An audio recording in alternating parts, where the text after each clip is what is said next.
moi, je suis une meuf, je suis jeune et je parle d'argent et je dis que je vais en gagner plein et tout, mais mes commentaires, c'est une dinguerie. Genre, je dois en supprimer et tout, tellement je suis mal d'avoir ça sur mon profil. Et je le vis trop mal. Pourquoi ? Je sais pas. En fait, j'ai l'impression de faire les choses bien, de me dire. C'est peut-être parce qu'ils ont raison. J'étais dans la rue, on était en plein Covid, j'étais sous le porche d'un immeuble et j'étais en train de faire un bisou à une fille. Et là, quelqu'un tape sur mon épaule comme ça. En 2009, il y avait 400 personnes à mon anniversaire. Et en 2010, on était 3 dans un Starbucks avec une bougie sur un muffin.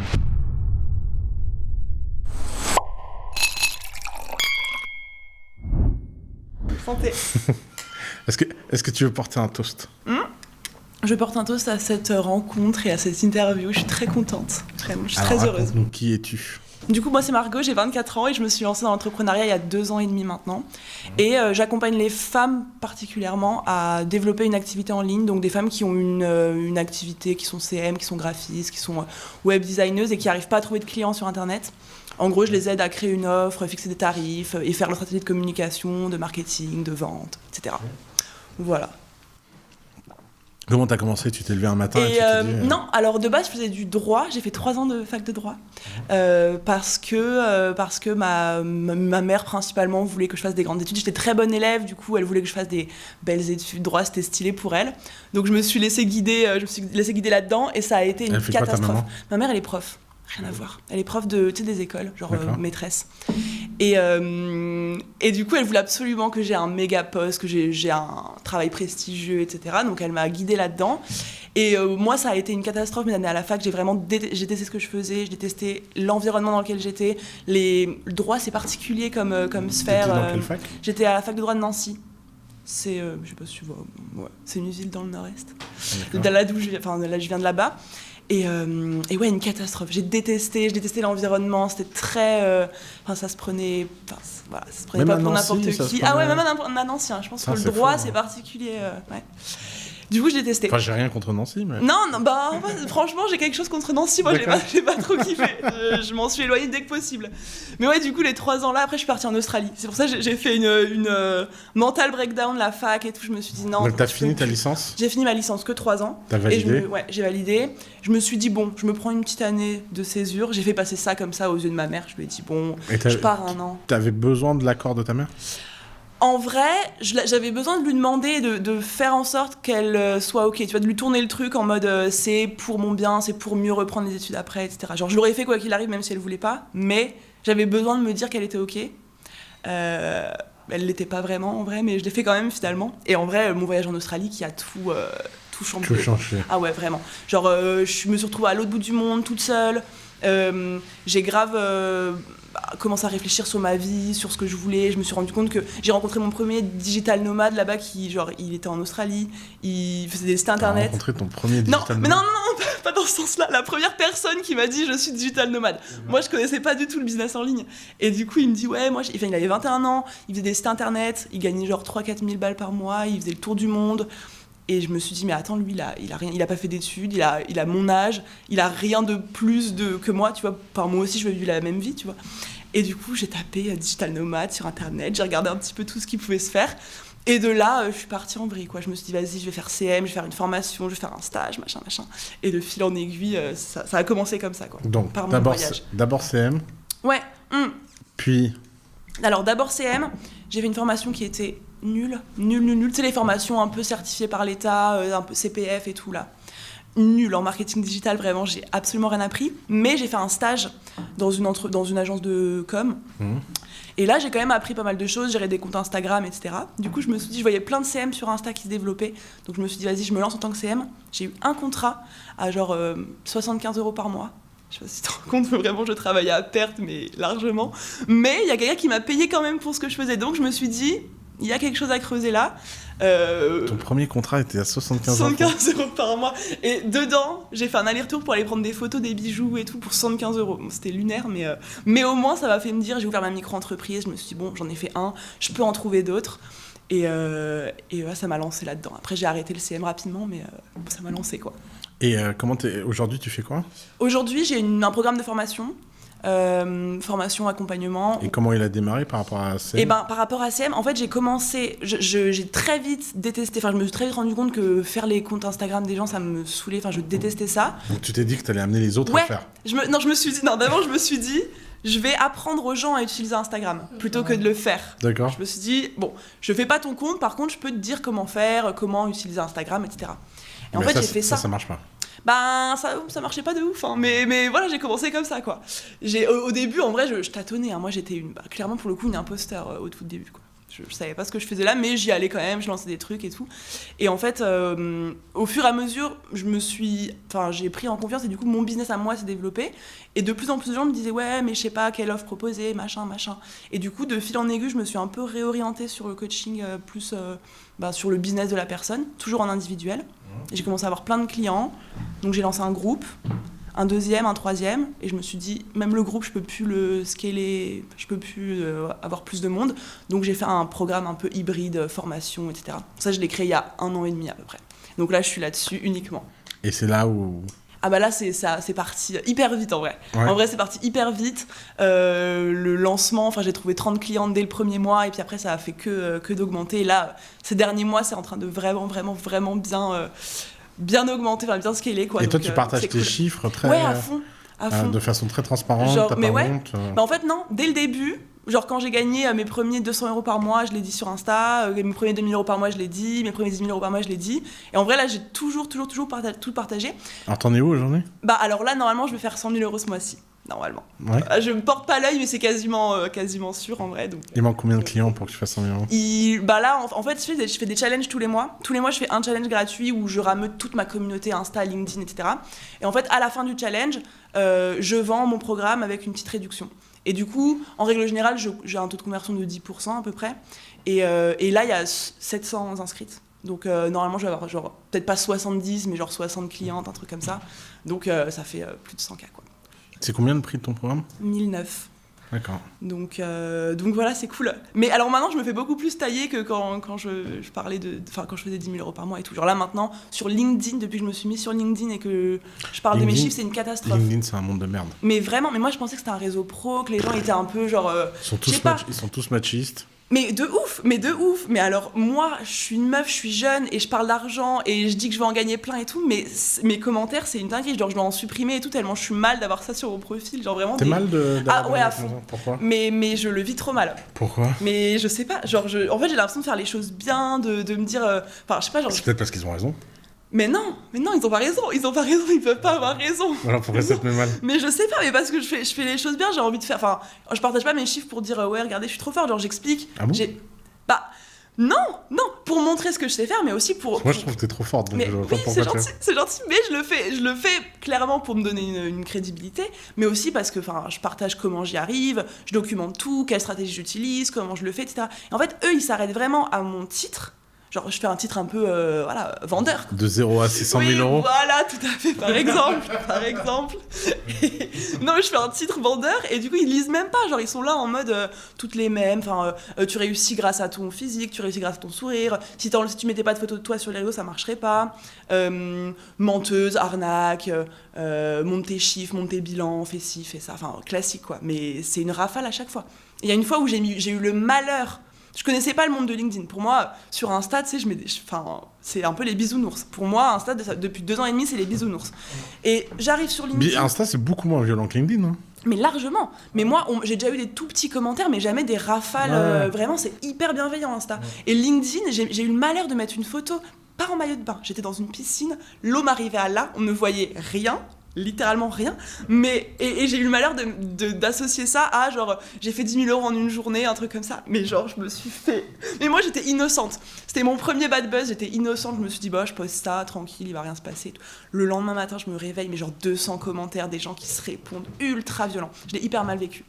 Ah ouais ? J'ai hyper mal vécu. Mais du coup, ouais, moi, les haters, je sais pas, toi, du coup, tiens, parlons-en, comment est-ce que toi, tu fais pour le vivre correctement ? Moi, je vis très bien, parce que...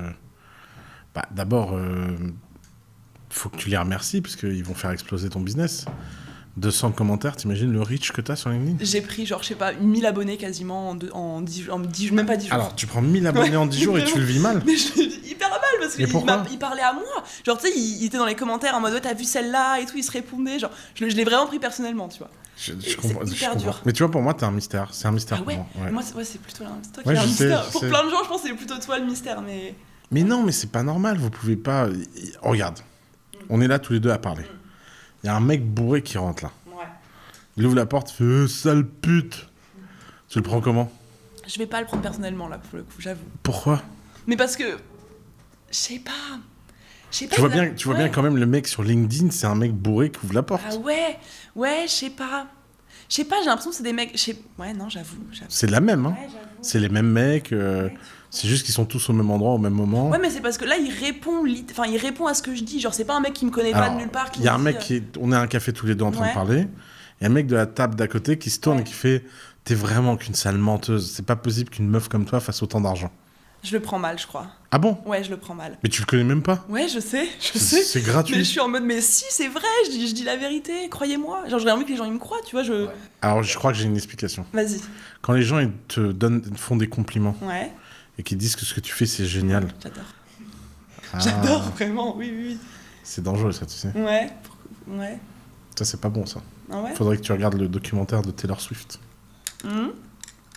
Dis-moi, je sais pas ce que j'ai jamais regardé. Bah, Taylor Swift, elle raconte qu'elle a cru à l'amour des gens et qu'elle vivait pour l'amour des gens. Et donc, le jour où elle a perdu leur amour, elle a été détruite. Ah ouais, j'avoue. Moi, j'ai jamais cru à l'amour des gens. Moi, quand les gens me félicitent pour mes vidéos, pour mon travail, etc., ça me fait ni chaud ni froid. Ah ouais? Ouais. Parce que j'y crois pas. Bah. D'abord, 99% du temps, les gens qui me félicitent, ils ont pas vu mes vidéos. Tu veux la phrase la plus courante qu'on me dit quand on me félicite? Ouais, j'adore tes vidéos, j'ai tout vu. D'ailleurs, je suis en train de faire mon business plan. J'avais besoin d'un feedback, je peux te l'envoyer. Oui, bah oui, ok. Classique, j'avoue. T'as culotté quand même. Tu dis, mais t'as vu une de mes vidéos? Ouais. Mais laquelle? Il n'y a pas une vidéo où je dis pas. Non. À Annecy, là, j'étais au festival du film, il y a un mec qui m'aborde dans il fait ouais, je voulais avoir des conseils trading. Je dis, mais tu te rends compte, tu regardes sans permission? Il me dit, ouais, j'en ai pas raté un seul. Je dis, mais Yomi et moi, on passe notre temps à dire que c'est des arnaques. et il me regarde comme ça, il fait, ouais, je sais, vous rigolez. Ouais, putain. Et en fait, tu peux pas faire confiance aux inconnus comme ça. Ouais, clairement.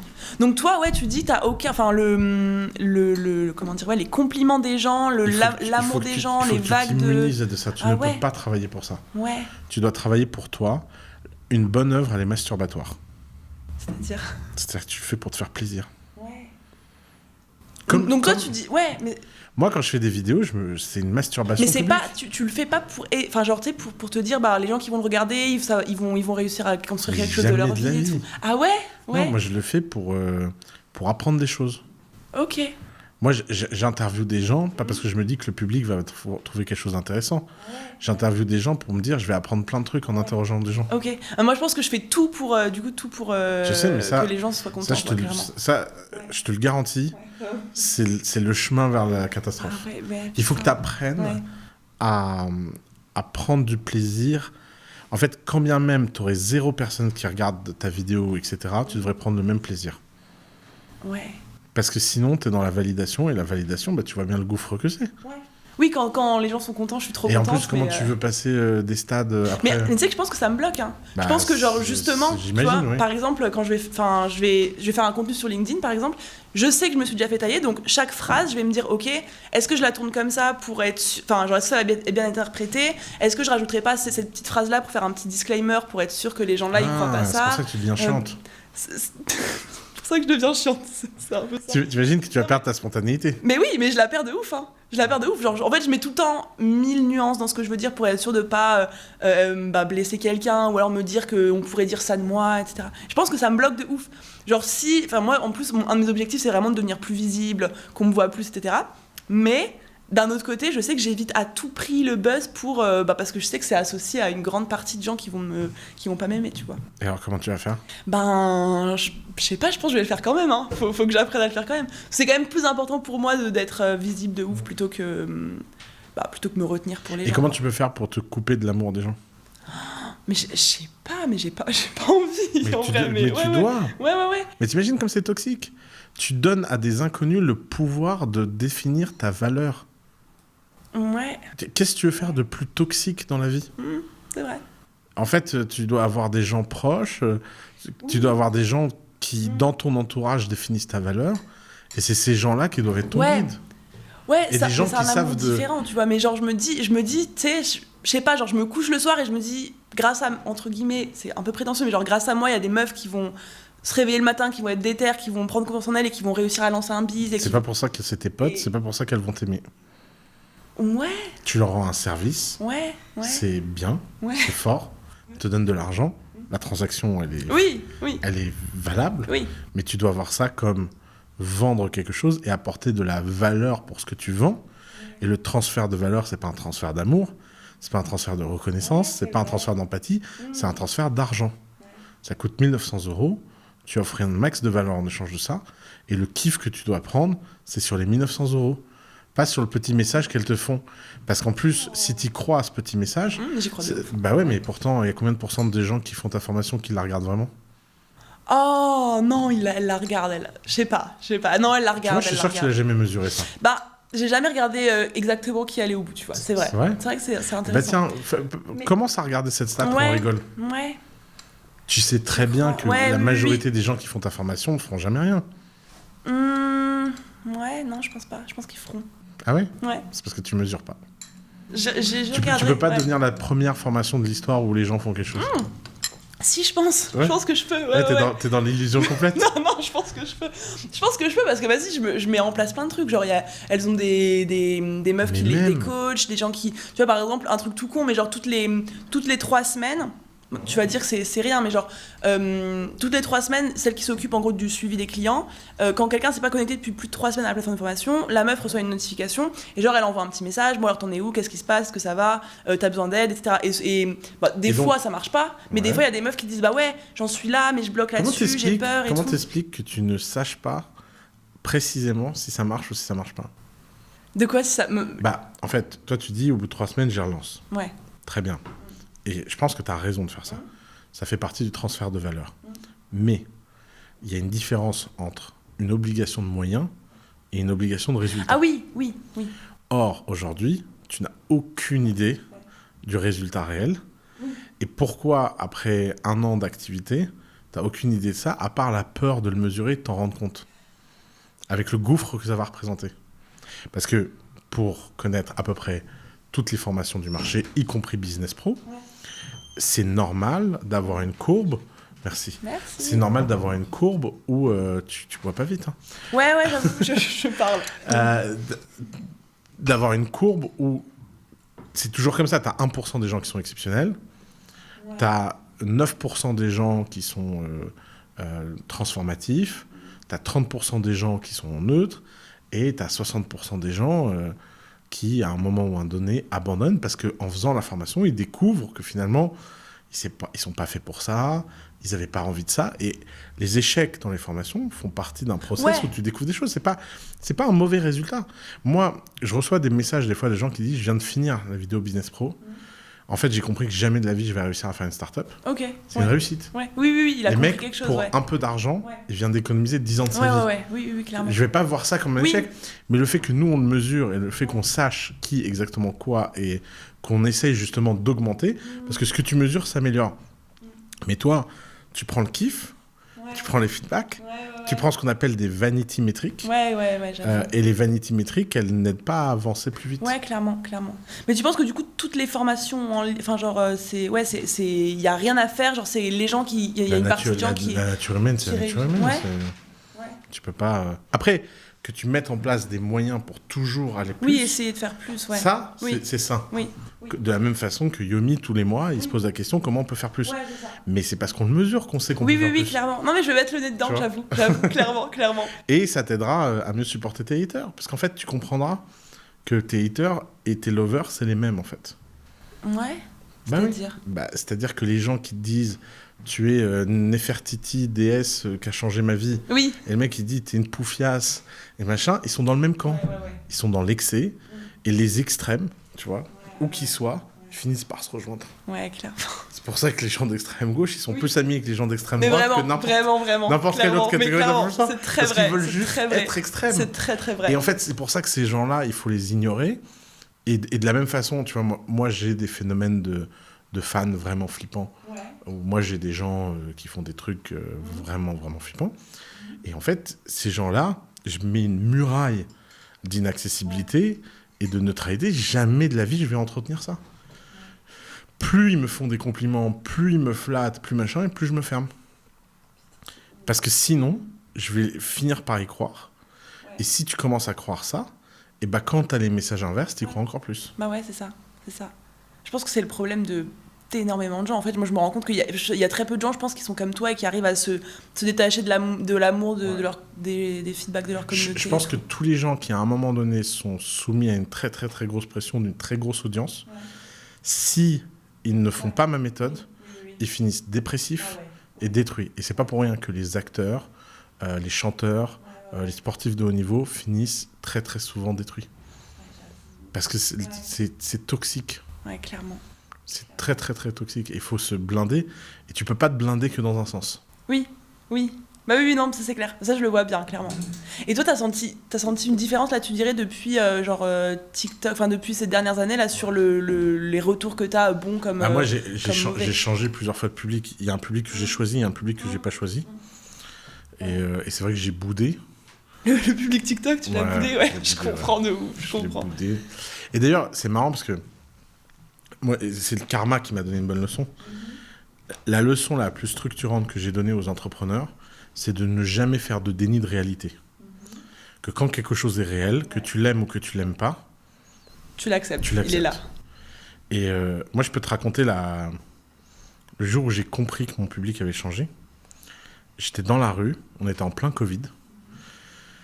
Il était 21h, etc. J'étais sous le porche d'un immeuble, tu vois, et j'étais en train de faire un bisou à une fille. Et là, quelqu'un tape sur mon épaule comme ça. Oh, l'enfer. Et moi, au moment où quelqu'un tape sur mon épaule, on est en plein Covid, on n'a pas le droit d'être dans la rue. Je me dis, c'est un flic, tu vois, qui est venu me foutre une amende, quoi. Et donc, j'ouvre les yeux, je tourne la tête comme ça. Et là, je vois un mec en jogging, avec son chien. Et on me fait, hé, t'es Oussama Ammar ? Catastrophe. Et là, je me sens... C'était la première fois que je me sentais... J'aime pas ce mot parce qu'il est trop violent, mais... je me sentais pénétré dans mon intimité. Ouais, mais de ouf. Tu vois, mais genre, d'un truc. Et moi, je répondais genre comme ça, genre un peu sous le choc, je sais pas quoi dire. Et là, le mec lance une diatribe. Ouais, frère, toi et moi, on est pareil. Et un truc que j'ai remarqué, c'est que la phrase la plus courante que les gens que je peux pas blairer disent, c'est toi et moi, on est pareil. Ouais. Et alors, celle-là... Qu'est-ce que t'en sais, vraiment ? Les gens, si tu dis, mais putain, c'est pas possible.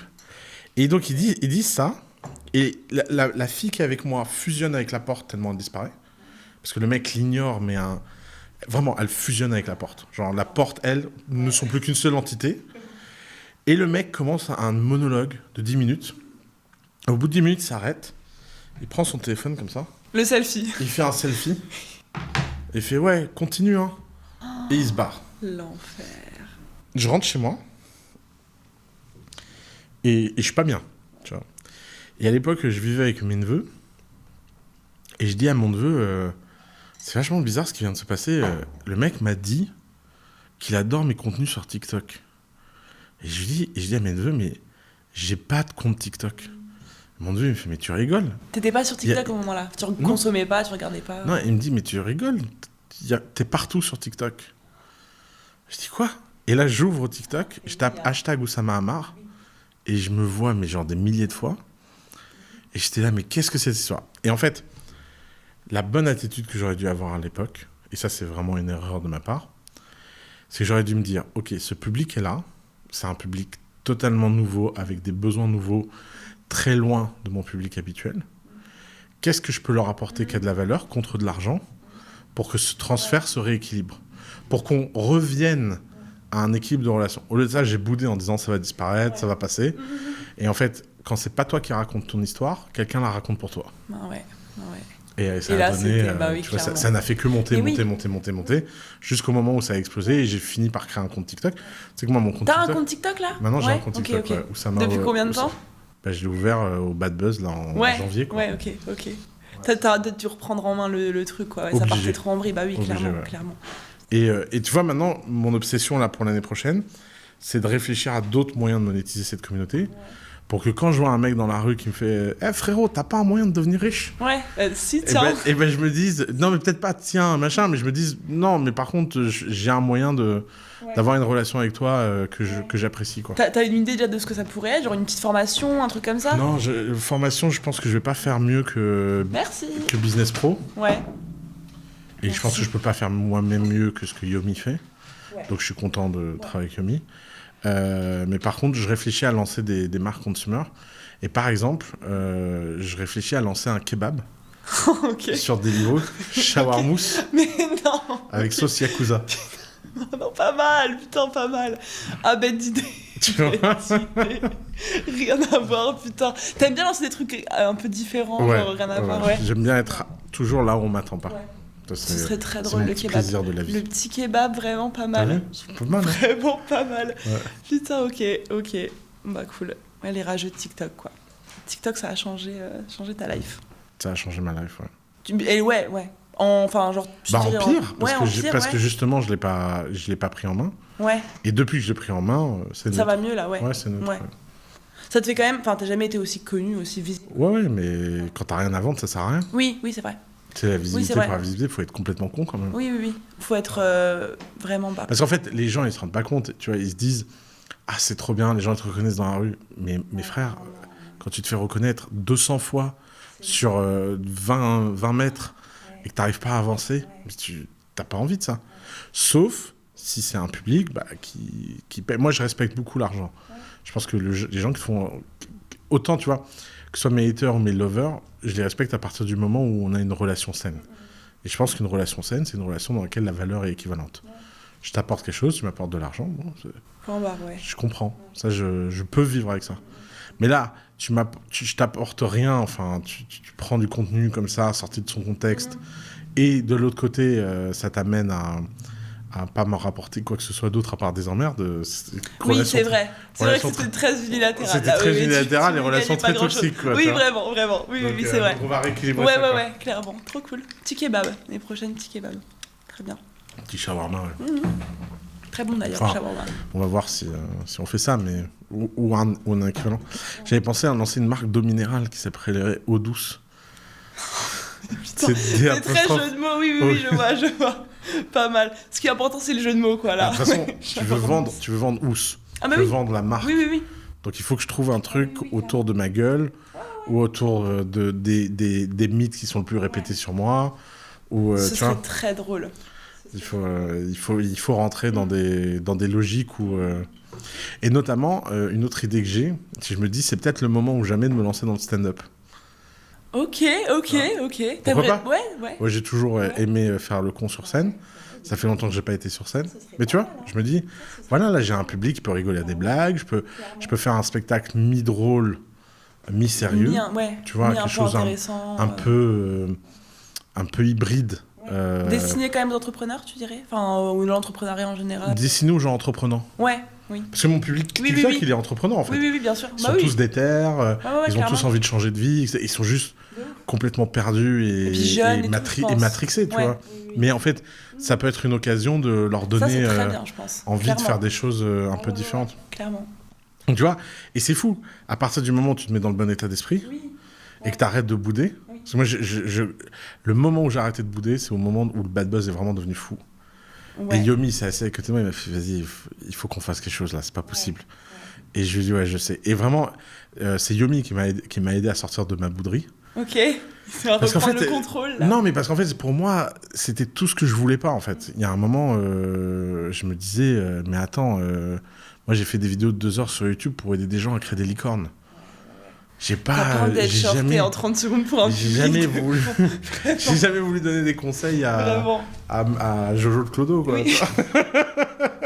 vraiment. Oui, c'est vrai. C'est vrai que c'était un glow down, quoi, en termes de public, de cible, de contenu, mais en fait, c'est un glow up. Maintenant que je reprends bien, je me rends compte qu'en fait, dans ce public, il y a des gens incroyables. Je me rends compte que je peux avoir un impact sur beaucoup plus de gens. Je me rends compte qu'il y a plein d'énergie, plein de machins. Et c'est comme tout. C'est en fait, à partir du moment où tu arrêtes ta négativité, ta colère, etc., et que tu rentres dans l'acceptation, tout change. Bah oui, clairement. Mais c'est fou à quel point j'ai boudé. Hein. T'as boudé. Mais les gens imaginent que ça me fait trop plaisir et tout, mais Non. c'était un enfer pour moi. Mais c'est dur en vrai de réussir à accepter quelque chose qui te concerne directement et que t'as absolument pas demandé à aucun moment, tu vois. Mais ça, c'est pourtant la leçon. Mais c'est la vie, c'est la vie, clairement. Et c'est marrant, hein, pour avoir été de l'autre côté de la barrière tellement de fois avec des entrepreneurs en disant, écoute, là, accepte. Ouais, c'est comme ça, clairement. C'est comme ça, ouais. Oui. Ouais, moi, je vais accepter mes haters aussi, alors. Cool. LinkedIn, là, c'est bon. Je vais arrêter de mettre des formes dans tout ce que je dis. Non, au contraire. Je veux dire, chauffe-les, ces haters. T'imagines l'argent qu'ils vont te rapporter ? Mais c'est fou parce que les posts LinkedIn où je me suis plus fait tailler, c'est là où le plus de meufs m'ont rejoint sur LinkedIn, m'ont rejoint dans mes challenges, dans mon programme, en fait. Imagine l'effet que ça a sur les meufs de te voir te faire tailler. Ouais. Moi, j'ai une copine à moi qui a acheté ta formation, qui l'a même pas suivie. Oh, ah ouais ? Parce que tu t'es fait tailler, je vais parler de toi à pas mal de mes copines. Tu t'es fait tailler sur LinkedIn. Ouais. La meuf est richissime, elle a une boîte qui vaut des millions. Elle n'a pas du tout besoin de ta formation, elle n'est pas le public. Okay. Elle a été tellement vénère qu'elle est venue, elle a acheté un ticket, elle a disparu. Mais trop chou. Donc tu vois, il y a ce genre d'attitude, c'est ce que tu gagnes à aller au front. Et si tu dois te faire tailler par tous les matches de LinkedIn, c'est plutôt bon pour ton business. Hein. Et puis c'est bon pour mon business, et puis c'est aussi ce que j'ai envie de défendre. Genre, en soi, c'est aussi la preuve qu'effectivement, il y a des gros machos dans l'entreprise. Enfin, que effectivement, ça fait chier une partie des mecs de voir des meufs qui réussissent, qui parlent d'argent, qui sont jeunes, qui sont... Enfin, moi, les 3/4 des remarques que je me prends, c'est par le même profil. C'est des mecs d'une quarantaine d'années qui sont salariés, qui ont pas de photo de profil et qui sont frustrés, tu vois. C'est que les mecs. C'est jamais des meufs qui viennent trop me tailler, en tout cas pas publiquement. C'est toujours le même profil. Et je me rends compte, ça dérange de ouf, tu vois. Surtout que, voilà, je parle d'argent, je gagne quand même pas mal d'argent, je le montre sans aucun problème, je dis que je vais en gagner plus, je dis que j'ai plus d'ambition que ça, etc. Et c'est un cocktail vraiment qui rend fou les mecs de LinkedIn. Mais bon, tant mieux, quoi. En vrai, je vais continuer à... Je me suis pas arrêtée encore, je continue d'en parler. Là, j'ai envie de faire mon petit post bilan de juin, là, j'ai fait 100 000 € ce mois-ci. J'espère que je vais le faire, je pense. Et ouais, c'est cool. Ouais, je te le souhaite. Statistiquement, normalement, ça devrait être bon, quoi. En tout cas, il faut pas que tu espères, il faut que tu fasses tout en sorte pour... Ah bah oui, mais clairement. Mais là, la machine est lancée, de toute façon, mon challenge est en cours actuellement. Il y a eu 700 meufs, là, donc je pense que ça va bien se passer. Ça va être cool. Oui. Voilà. Et après, comment tu passes à 1 million ? Mais aucune idée. Genre, avec mon business actuel, franchement, aucune idée. Je me dis, si je suis suivie par 10 fois plus de monde, peut-être que je pourrais avoir 10 fois plus d'argent, tu vois. Je sais pas si le calcul est aussi simple que ça, mais... Analysons-le ensemble. Ouais. Aujourd'hui, tu gagnes 100 000 € avec combien de clients ? Je gagne 100 000 € avec, genre, je sais pas, 60 clientes par mois. Combien ? 60. À peu près. Bon, c'est facile de passer à 1 million. Tu passes à 600 clients par mois ? Oui, mais faut les... Oui. C'est hyper... 60 personnes, c'est combien de coachs pour absorber ça ? C'est 5. 5. Donc ça veut dire que tu passes de 5 à 50 coachs ? Oui, ça va. Mais oui, non, mais 600 clientes, faut que je les trouve. Tu crois pas qu'il y a 600 meufs tous les mois qui ont besoin d'aide ? Je pense. Rigoles, mais ouais. C'est pas... Enfin... Ouais, mais j'aimerais bien, tant que je peux... T'as pas d'obstacle. Ouais. Je veux dire, t'as pas d'obstacle... Non. Par exemple, tu peux pas passer de 600 à 6000. De 600 à 6000. Ah oui, ouais.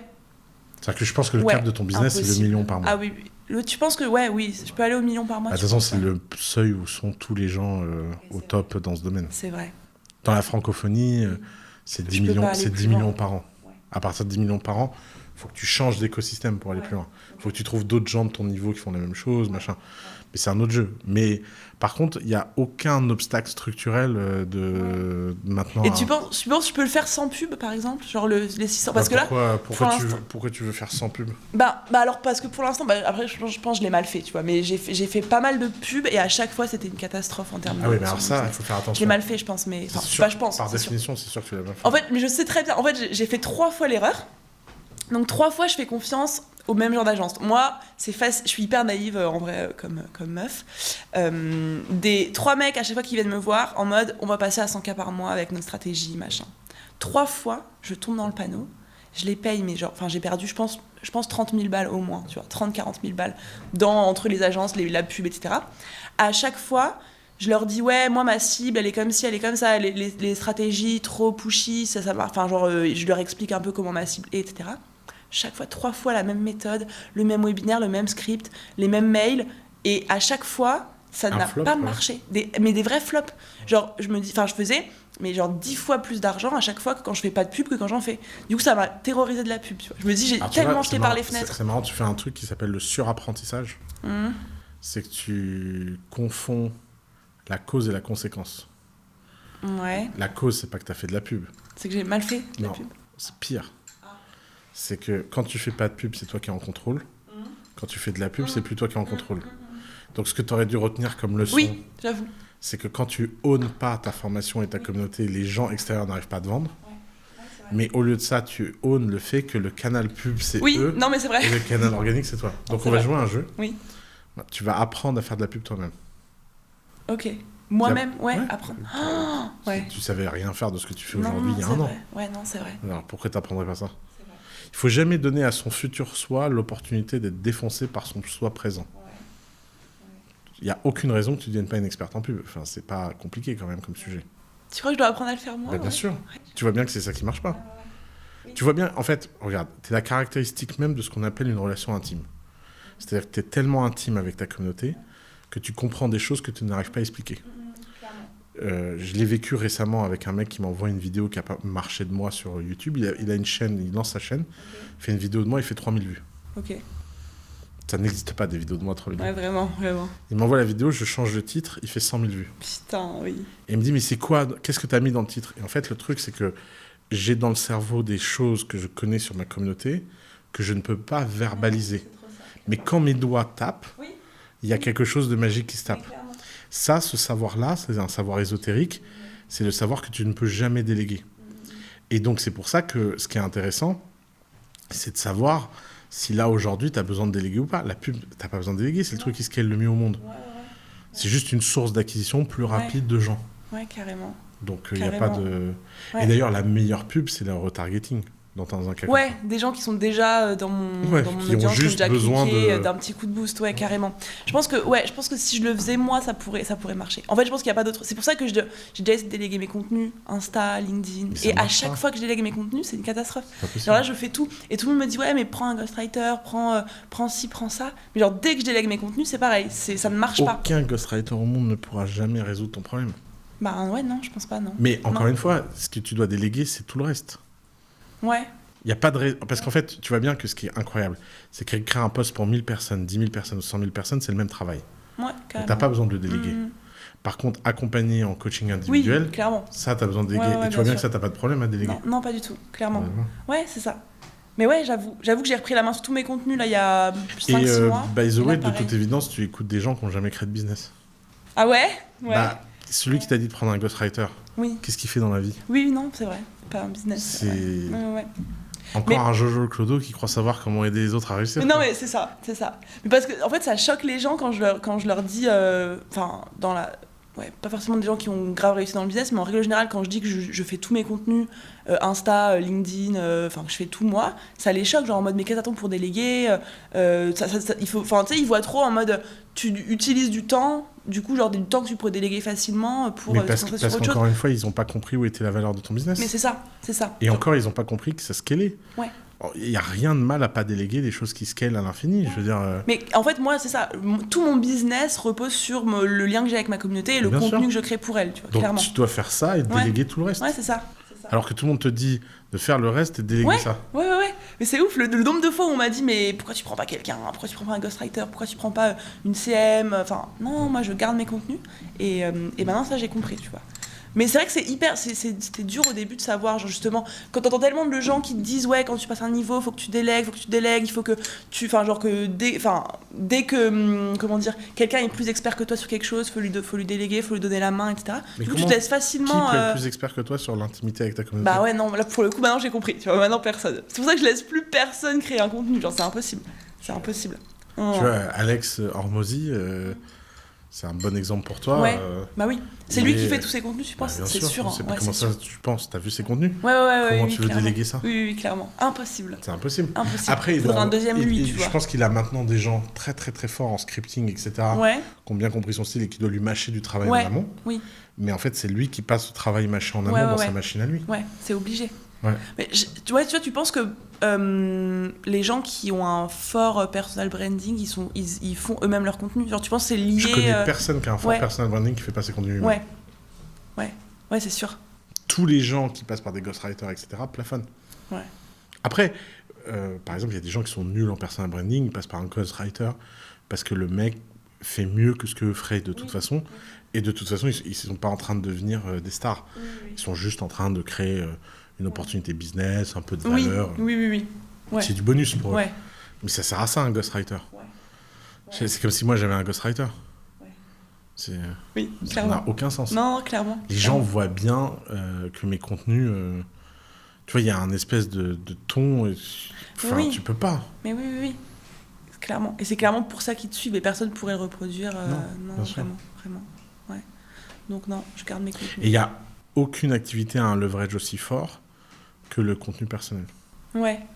Mais ça je me rends compte. Genre, toutes les personnes qui ont une communauté qui sont suivies, une communauté engagée, etc., genre, t'as vraiment l'impression... c'est assuré que le business, que tu peux créer un business et que ça va durer sur le long terme. Tu vois, moi, j'ai un peu l'assurance, entre guillemets, bon, après, je touche du bois, mais genre l'assurance que, je vois pas comment mon business pourrait s'arrêter, étant donné que j'ai créé une communauté avec des gens qui me suivent, des gens qui me Je vais te dire comment confiance. il s'arrête. C'est le jour où tu te fatigues. Ah ouais. C'est le jour où t'en as marre. Tous les gens qui ont des personal brands qui tombent, c'est les gens qui ont perdu la flamme. C'est-à-dire que malgré tout, c'est le problème des personal brands, c'est qu'elles ne dépendent que de ton énergie personnelle. Et il y a des gens, l'énergie personnelle, elle passe, ils sont à d'autres moments de leur vie, etc. C'est pour ça qu'avoir d'autres business ou d'autres investissements peuvent être complémentaires à un moment donné, tu vois. Par exemple, tu vois, Kenzo, c'est un bon exemple de ça. Kenzo, c'est l'incarnation à un moment donné de la personal brand dans les créateurs. En fait, à un moment, il en a eu marre. Il a fait la transition, il a vendu sa maison de mode, et il a disparu, il est parti en Thaïlande, vivre dans sa maison et faire des dessins. Mais d'un seul coup, tu vois, la brand institutionnelle a pris le dessus. Et donc, une brand perso peut devenir une brand institutionnelle. Ah ouais, tu penses? Il y en a plein. Saint-Laurent, Kenzo, Dior, Christian Dior. Ouais. Ça, tu penses que c'est le même personal branding que genre nous, par exemple, on a sur les réseaux? Ah ouais. Mais c'était même encore plus dingue parce qu'ils étaient dans la presse, ils étaient dans tout Paris. Christian Dior, c'était un personnage que tout le monde fréquentait. Alors, c'était pas les réseaux sociaux. Mais si Christian Dior, il était né, il serait Jack Mus. Oui. Regarde le Jack Mus et Christian Dior de nos jours. J'avoue. Ah ouais. Ouais, donc, pour nous, tu penses qu'on pourrait réussir un jour à se dégager. Mais si, c'est pareil, je crois. C'est personal brand. Le personnage Karl Lagerfeld. Personal brand, ça n'a rien de nouveau. Hein. On n'arrête pas de dire que c'est vrai. C'est faux. C'est vrai, ça a toujours existé, clairement. Et ces gens-là ont eu des marques perso qui se confondaient avec leur boîte jusqu'au jour où ils ont fatigué ou ils sont morts, l'un ou l'autre, et leur boîte a perduré. Oui, clairement. Tu penses que tu pourrais, toi, justement, te détacher un peu? C'est un truc que tu envisages Prenons l'exemple d'une marque de shawarma. Tu as une phase 1 qui est une phase personal brand. Tu as une phase 2, plus personne ne sait d'où ça vient. D'ailleurs, c'est Kanye West qui dit ça dans une interview. Il dit que le vrai succès is to be forgotten. Ah ouais? C'est quand tu deviens invisible. Ah ouais, ok. C'est que t'as un truc où vraiment... ça y est, c'est fini. C'est tellement haut que t'as plus besoin d'être là, limite. Il n'y est pas encore, mais cool. T'as du temps. Cool. Oui, j'ai le temps. En vrai, j'ai le temps. T'as quel âge? 24, là, j'ai eu 24. Franchement, ça va. Je suis contente. J'ai aucune idée de ce que je vais faire plus tard, mais là, pour l'instant, c'est cool. Et t'as envie de te projeter? Pas du tout. Impossible de... Je sais pas, moi, la question, tu te vois où dans 1 an, dans 3 ans, dans 5 ans, je suis incapable d'y répondre. Là, je suis bien là où je suis, mais j'ai pas vraiment de projet pour plus tard. Et niveau vie perso, ça a changé des choses de gagner autant d'argent? De ouf. de ouf. Vraiment à tous les niveaux. Enfin, T'as perdu tous tes potes? Alors, j'ai perdu pas mal de potes. J'ai perdu un mec aussi, enfin, une relation, quoi. À quel seuil tu l'as perdu? Je l'ai perdu au seuil de... je commençais à gagner, je sais pas, genre 30 000 balles par mois, un truc comme ça. Et en fait, c'était en mode... On était tous les deux étudiants. Et du jour au lendemain, moi, forcément, genre, j'ai une idée de business, je me mets à fond dans un projet, alors qu'avant, ma seule obsession, c'était genre sortir, faire la fête, voyager, kiffer ma vie, etc. Du jour au lendemain, je me mets à fond dans un truc, je pense qu'à ça, je vis business, je mange business, je dors business, je respire business, je fais plus que ça, je travaille 12 heures par jour, toute la semaine, toute l'année, etc. Ça commence à marcher, je gagne 10 000 euros, 20 000 euros, etc. Et en fait, après, moi, j'aime bien faire plaisir, dépenser, etc. Donc, je commence à payer des belles vacances, des restos, etc. etc.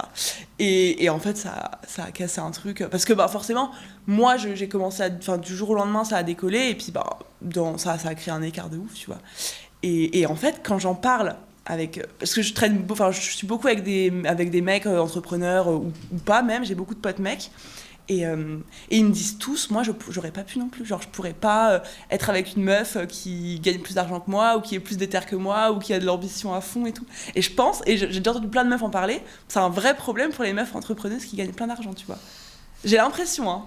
Je pense que c'est encore pire que ce que t'imagines. Tu crois? Ouais. Parce que, ouais, clairement. C'est triste. Mais ouais. Et il n'y a rien à faire. Enfin, vraiment, ils me disent tous, mais... Enfin, tu sais, même quand tu leur demandes pourquoi, ils comprennent pas. Je pense que... Enfin, je suis pas une meuf, j'en sais rien. Vas-y, je te dis. Mais je pense que ça réduit le nombre de mecs, mais ça augmente leur qualité. Ouais, c'est assez vrai, je pense. Mais bon... C'est assez vrai. Après, le panier, il est vraiment plus infini, quoi. Il est petit, hein. Enfin, il est vraiment petit, genre vraiment un mec qui dit genre moi je m'en fous que ma meuf elle gagne plus que moi, vraiment je suis content et tout. J'ai jamais entendu ça de mes oreilles. Ah ouais, tu l'as quand même entendu de ma bouche, non? Oui, non mais vraiment, tu sais que t'es un des seuls, et on se le dit souvent avec mes potes entrepreneuses meufs, genre t'es un des seuls qui a un discours inverse de vraiment tous les entrepreneurs qu'on voit sur... c'est terrible, genre sur TikTok, sur Instagram, ils ont tous le même discours. Je sais pas c'est quoi la corrélation, parce que j'ai l'impression dans mes potes hors business, ils sont beaucoup moins machos, entre guillemets, que les entrepreneurs, tu vois. Alors d'abord, c'est pas les entrepreneurs, c'est les infopreneurs. Ah ouais, tu crois? Ouais, déjà. Ouais. C'est les seuls entrepreneurs que je connais, enfin que je fréquente en vrai, donc... Je pense que faudrait que tu t'ouvres à des entrepreneurs un peu plus... Je pense. De toute façon, j'ai pas le choix là, clairement. Clairement. Mais non, mais c'est un vrai problème. Écoute, pour te dire à quel point c'est un problème, j'ai un pote dans la Silicon Valley qui est un VC assez connu, donc c'est un investisseur, etc. Et qui, une fois par mois, sur son Twitter, fait le mur des célibataires. Et c'est des meufs toutes plus ouf les unes que les autres. Et elles sont en galère totale, quoi. C'est fou, hein. Et c'est aux US. Ouais. Mais oui, c'est aux US. Donc ça a pas l'air d'être beaucoup mieux, ouais. Je me sens très gêné sur ce sujet-là. Ouais ? Ouais, parce qu'en fait... Non, mais je me sens gêné d'être un homme, tu vois. Ah oui. Ça me casse les pieds et moi, ça... Ouais, je sais pas. Moi, j'ai rarement eu des meufs qui gagnent plus que moi, parce que quand même... Oui. Je gagne pas mal, mais... Oui.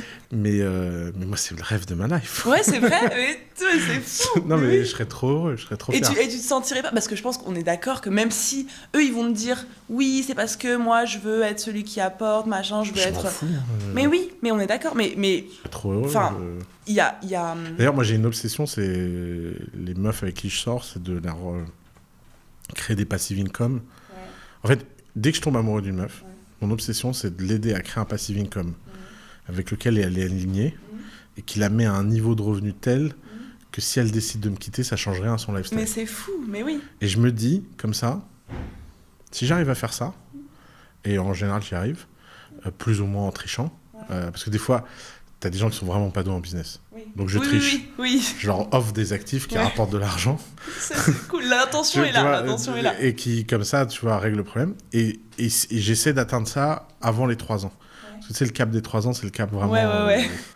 Et je me dis comme ça, au bout de 3 ans, Si elle se lève un matin en se disant, mais en fait, ce lifestyle, cette vie, ce mec, j'en veux plus, et bah, à aucun moment, il peut y avoir une hésitation de confort. Parce que c'est un vrai truc, naturel, c'est que le confort crée l'attachement. Ouais, oui, bien sûr. Tu vois, Mais je pense, est-ce que tu penses du coup que les mecs, ils ont envie de gagner plus, de s'occuper de leur meuf, etc., pour s'assurer qu'elle reste malgré tout, tu vois? bah, je sais pas, ils ont tous l'air de vouloir partir avec une meuf plus jeune au bout de 10 ans, donc je comprends pas trop pourquoi, Ouais, quoi. ouais. Mais parce que en plus, en général, le discours, c'est pas juste ma meuf, elle gagne moins que moi. C'est aussi, genre, il y en a plein qui sont en mode, j'ai envie qu'elle reste un peu, enfin, qu'elle reste à la maison, qu'elle s'occupe du ménage, enfin, pas forcément comme ça, du foyer, en tout cas, enfin, on en a déjà parlé, mais que biologiquement, les femmes, elles sont attirées par s'occuper de la maison. Alors toi, t'as envie de t'occuper de la maison? Mais pas du tout. Mais moi, vraiment, ça me fait crever de m'imaginer que je vais m'occuper de ma maison. Je vois un jeu intéressant. Est-ce que si t'avais un mec qui s'occupait de la maison, ça te ferait kiffer? Ouais. Ouais. Enfin, Tu le considérais pas comme un sous-mec? Ben non. Parce non, que non, c'est le vrai problème inverse aussi. Hein. Ouais. Parce que moi, j'ai des potes mecs qui se disent ma meuf, elle me respecte pas parce que j'ai envie de. Non, moi, en vrai. J'ai envie de chiller à la maison. Je sais pas. Non, franchement, ça va, je pense. Ça me dérangerait pas. Après, moi, genre, ça me dérangerait d'un mec qui a pas du tout d'ambition et tout, tu vois. Bah, s'il chill à la maison pour s'occuper des enfants, c'est quoi son ambition, quoi? Ben, ouais, c'est vrai. C'est vrai. Non, je pense que j'aimerais bien que mon mec, il taffe quand même. Ça, tu vois. En fait, non, j'aimerais bien que juste C'est toujours le miroir problème, hein. Ouais, mais non, mais. Genre, j'ai juste envie que. Enfin, oui, non, mais eux. Non, mais je pense que les mecs doivent avancer sur le sujet. Ouais. Mais je pense que les meufs doivent avancer sur le sujet aussi. Ouais. Après, parce que vrai... tant qu'on ne sera pas dans une société où les deux ont le droit d'être feignants à la maison, t'auras pas la vraie égalité. Mais après, en vrai, je pense, genre, c'est sûr que l'ambition pour moi c'est une valeur qui est importante, mais je pense pas que je serais en mode, genre, là, je peux pas te dire, il est hors de question que mon mec, il soit à la maison, qu'il s'occupe des enfants, qu'il s'occupe de la bouffe, tu vois. Ce serait pas, enfin, quand j'imagine le goal, j'aimerais bien un mec entrepreneur aussi, moi, en vrai. Genre, ce serait vraiment mon kiff. Mais plus le temps passe, plus je me dis, mais en fait, je vais pas trouver d'entrepreneur, hein, c'est pas possible. Genre, moi, les discours comme ça, c'est mort. Je m'occuperai pas des gosses et de la cuisine toute ma vie. Hein. Hors de question, vraiment. Et donc, voilà. Mais ouais, pour le coup, c'est vachement entrepreneur, ce discours-là. Enfin, infopreneur, du moins. Je sais pas pourquoi. Je sais pas si c'est leur influence, si c'est ce qu'ils regardent. C'est Andrew Tate. C'est Andrew Tate, tu crois? Bah, ça hein. a eu un écho, quand même. Mais c'est une catastrophe. Étrange, quand même. Mais oui. Parce qu'il a un product market fit Andrew Tate qui est beaucoup plus inquiétant que ce qu'il dit. C'est-à-dire en fait, moi, il y a deux façons quand je regarde un phénomène. Il y a la culpabilisation de l'homme, genre on dit Andrew Tate, c'est un méchant. Ouais. Mais si tu regardes, Andrew Tate, c'est un mec très smart. Oui. Qui sait très bien ce qu'il fait. C'est indéniable. Oui. Et qui dit quelque chose qui résonne avec la majorité des gens. Et moi, ce qui m'inquiète, c'est le raisonnement. Oui. Parce que les gens ne sont pas des victimes. S'ils suivent Andrew Tate, c'est pas parce qu'ils ont été brainwash, c'est parce qu'il dit des choses avec lesquelles ils sont d'accord. Mais oui, mais c'est catastrophique. Alors pense-y, hein, le vrai drame d'Internet, c'est pas que tu dises quelque chose et quelqu'un n'est pas d'accord avec toi.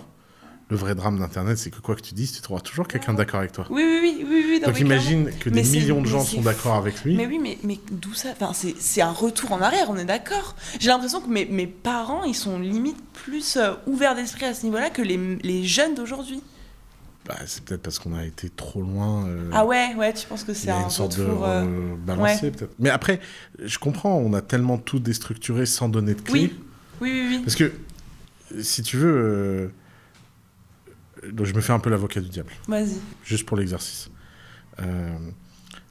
Énormément d'hommes sont dans une situation où ils se disent « Moi, ma valeur d'homme, et ce qu'on m'a appris pour être un homme, c'est A, B, C. » Et c'est des valeurs qui aujourd'hui ont été détruites. Et on ne me donne pas de remplacement à ces valeurs. Si je ne suis pas le mec qui provide à la maison, je suis qui? Mais t'es toi, enfin t'es une personne, quoi. Je ne dis pas le contraire, mais je te dis, regarde la crise existentielle dans laquelle ces hommes sont. Ah ouais, ok. Et en fait, je pense que dans l'éducation, à aucun moment... tu vois, moi, je pense que ma valeur... j'ai toujours pensé que ma valeur d'homme... c'était d'être capable, d'être libre et faire ce que je voulais. Mais bien sûr. Et donc, je veux être avec des gens libres qui font ce qu'ils veulent.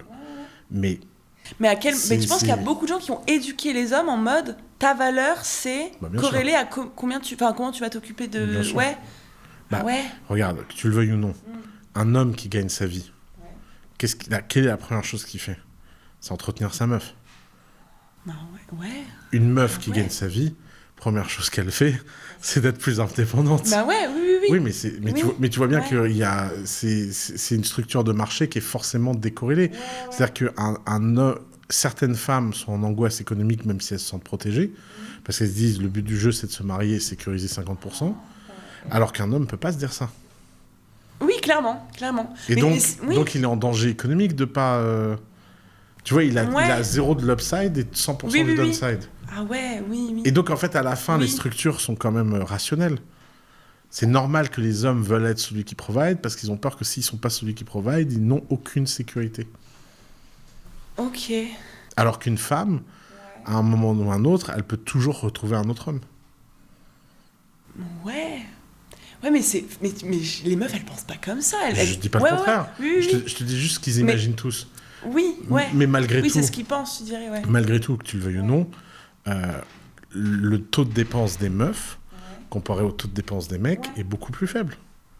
C'est beaucoup plus dur de faire dépenser une meuf pour quoi que ce soit bien sûr. qu'un mec. Ouais. Oui. Et donc les mecs sont pas cons, ils le voient bien. Ouais. Donc forcément qu'ils ont peur. Forcément qu'ils veulent pas être entretenus. Ils se disent, il n'y a pas de marché.